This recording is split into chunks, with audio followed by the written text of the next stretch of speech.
Boa noite a todos. Eu serei muito breve, dado que dispõe de pouco tempo. Fazendo um corte no que está sendo discutido neste painel. Não se debate aqui reforma da tributação da renda, que é um problema grave para o desenvolvimento do país. O Simples trava o crescimento das empresas, incentiva a sonegação, desestimula o desenvolvimento empresarial.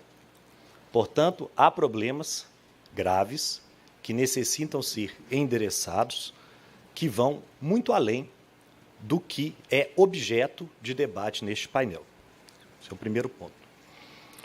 O segundo ponto é, dentro da tributação do consumo, existe, obviamente, uma série de questões que são graves. Mas eu gostaria de propor às senhoras e aos senhores uma breve análise, dentro do tempo que me foi reservado, sobre 3 impostos que são irmãos gêmeos, trigêmeos, mas foram criados por famílias separadas. O Imposto sobre Valor Agregado, que nasce na França em 1954, e recebe o tratamento por diretiva da União Europeia em 1977, e na União Europeia a diretiva equivale à nossa Lei Complementar de Normas Gerais, e o IPI e o ICM, depois ICMS, criados em 1965, à imagem e semelhança do IVA francês de 1954. Do ponto de vista do texto constitucional, em 65, tanto o IPI como o ICM eram perfeitos, impostos não cumulativos, assim como o IVA, um imposto que se funda na neutralidade, um imposto que, no caso do IVA, incide no destino, mas aqui, no caso do ICM, incidia na origem. Uma falsa origem, porque, na verdade, de acordo com um estudo ainda não tornado público da Receita Federal, mas já protocolado no Tribunal de Contas da União, se nós considerarmos que as operações internas dentro dos estados geram ICMS no destino, se nós considerarmos que as exportações são imunes, logo o ICMS vai para o destino. O ICMS que está hoje no destino é apenas, ou na origem, melhor dizendo, é apenas a alíquota interestadual, porque o diferencial vai para o destino, ainda que a venda seja para não contribuinte. Portanto, mesmo essa diferença tão decantada entre IVA e ICMS relativamente à origem e o destino, é uma diferença não tão relevante em termos arrecadatórios. 80% do ICMS, segundo esses critérios, está na origem. E o que houve na Europa? Tanto lá como aqui, não nos iludamos, existem pugnas entre fisco e contribuinte. Tanto lá como aqui, existe a tese do fisco e a tese do contribuinte. A diferença é que lá, quando as questões fundamentais relativas ao IVA chegaram à Corte de Justiça da União Europeia, que funciona como o nosso Supremo Tribunal Federal, são 28 nações sob a égide de uma diretiva que, se desrespeitada, permite recurso à Corte de Justiça, que então dá a última palavra. Todas as vezes em que isso aconteceu, jamais a Corte de Justiça da União Europeia se esqueceu do princípio reitor do IVA, que é a neutralidade, que se manifesta pela sistemática não cumulativa de apuração, que pode ser imposto contra imposto, que pode ser base contra base, pouco importa. São regras de apuração secundárias, mas o princípio reitor é a neutralidade. Esse imposto não deve onerar o empresário, não pode onerar o empresário.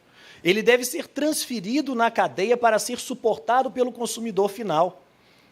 E se em algum momento o empresário tiver crédito, ele tem que receber em dinheiro a restituição e não se submeter a uma espera infindável que é dificultada por normas infralegais feitas para exatamente retardar a devolução daquilo que é de direito do contribuinte.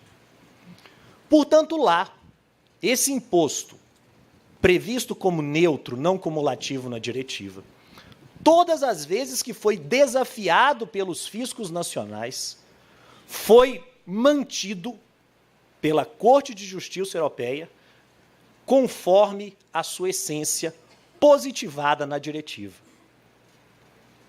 E o que aconteceu aqui? Quando a não cumulatividade ou a neutralidade do ICM e do IPI foram desafiadas pelo fisco, optou o Supremo Tribunal Federal por restringir o crédito, optou o Supremo Tribunal Federal por tornar semicumulativo um imposto que a Constituição diz que é não cumulativo, e, com isso, acabou com a principal vantagem, talvez única, desse tipo de tributação, que é a vantagem da neutralidade.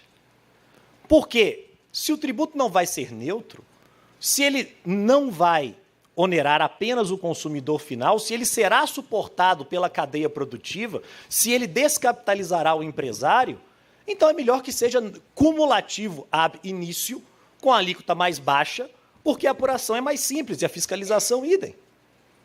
O que o Supremo fez, então, foi ferir de morte esse imposto ao, a meu ver, com ironia, data máxima vênia, não interpretar a não cumulatividade positivada na Constituição de acordo com um princípio que a fundamenta, que é a neutralidade.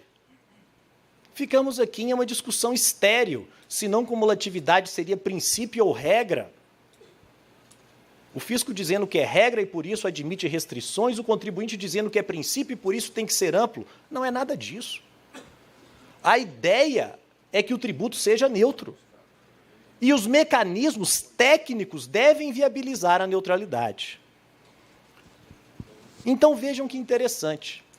Tributos que nasceram do mesmo pai e da mesma mãe, com a mesma redação, com o mesmo fundamento axiológico, se tornaram pessoas diferentes na maturidade. Aqui temos tributos semicumulativos, enquanto lá temos um tributo efetivamente não cumulativo. Daí vem o ponto. Como consertar isso? Temos as propostas de reforma tributária, que são soluções mais, digamos, radicais, pois refundam o sistema tributário.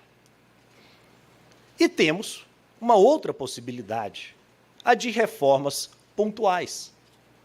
Por exemplo, uma emenda constitucional que restaure a não cumulatividade de acordo com a neutralidade.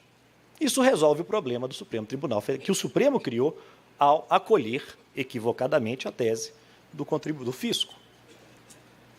O segundo ponto, a aprovação de uma súmula vinculante, porque precisamos dela, que vai declarar inconstitucionais todos os benefícios fiscais concedidos à revelia do CONFAS e vai colocar uma espada de Damocles sobre a cabeça dos governadores que tentarem fazer isso dali para frente, trazendo a ordem que o sistema precisa, pois não é possível conviver com uma renúncia fiscal inconstitucional de 200 bilhões, como o secretário Luiz Cláudio aqui disse. Terceiro ponto, tecnologia. De fato, o ICMS e o IPI de hoje são impostos antigos, mas que podem ter uma nova roupagem. A substituição tributária para frente foi criada pela ineficiência em se cobrar tributo de quem não queria pagar. É dizer, foi criada porque havia sonegação. melhor traduzindo. Hoje, com os mecanismos de fiscalização que a tecnologia nos propicia, é possível mapear com muito mais facilidade a sonegação, que cada vez mais deixa de ser uma escolha do empresário, como foi durante décadas no país, e passa a ser uma atividade verdadeiramente criminosa, a ser combatida não apenas pela fiscalização tributária, mas também pelo Ministério Público. Portanto, o que eu quero dizer com minha fala, e já encaminhando para o fim, antes que meu querido amigo Márcio Lima me peça para parar, e aqui faço uma parte apenas para descontrair, o Márcio Lima se mudou recentemente para o meu condomínio e, dada a nobreza e importância do Márcio, o meu apartamento imediatamente se valorizou em 30%, assim como todos os imóveis do condomínio. Mas fechando esse relevante parênteses,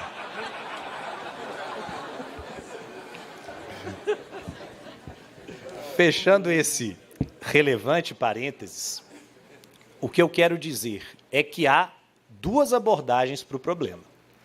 Existe uma abordagem muito pensada, muito gestada, né, por meio das PECs 45 e 110. Né? Temos aqui o deputado Raul, meu querido Eurico. Temos abordagens, todavia, mais sutis, mais cirúrgicas, que podem resolver, sim, problemas pontuais e, quiçá, evitar que o fantasma de não saber quanto se vai pagar de tributo pelos próximos 5 anos, porque isso é o que toda reforma tributária estrutural traz em qualquer parte do mundo, e não é nenhum demérito para as propostas que estão na mesa, mas é uma consequência, a insegurança jurídica que uma nova conformação do sistema tributário traz, um sistema tributário em que o tributo é descrito como não cumulativo e a Suprema Corte permite que seja cumulativo. Isso pode, talvez, ser afastado, quiçá contribuindo para um melhor ambiente de negócios num prazo mais curto, pois progresso, desenvolvimento e melhora contínua é o que todos desejamos, em que pese eu ser um pouco mais otimista, deputado Raul, com a nossa nação, e tenho certeza que vamos vencer esse desafio com uma reforma grande ou com essa contribuição que aqui trago, uma reforma mais pontual, mantendo o que está de bom e melhorando o que está ruim. Muito obrigado, boa noite a todos. Obrigado.